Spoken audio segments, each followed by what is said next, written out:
विसर्जनाची मिरवणूक मुंबईच्या रस्त्यांवर निघते त्यावेळेला वाहतूक कोंडी होऊ नये पर्यायी वाहतूक मार्ग सुचवले आहेत आणि कोणत्या मार्गाच्या आणि सूचनांचं पालन करावं या संदर्भातली नियमावली काय त्यातलाही तपशील पाहूया। वाहतूक पोलिसांचे 2500 अधिकारी आणि कर्मचारी तैनात करण्यात आलेले आहेत।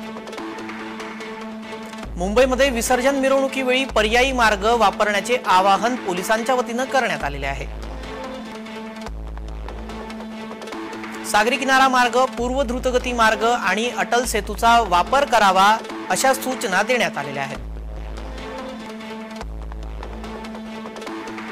मुंबईमध्ये पहिल्यांदाच विसर्जनादरम्यान ग्रीन कॉरिडॉर सुद्धा केला जाणार आहे।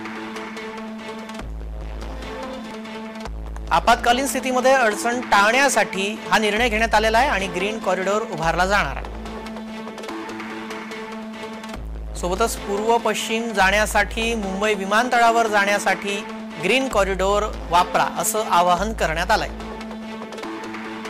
धोकादायक 12 पुलांचा वापर करताना सावधान रहा असा इशारा पोलिसांनी दिलेला आहे।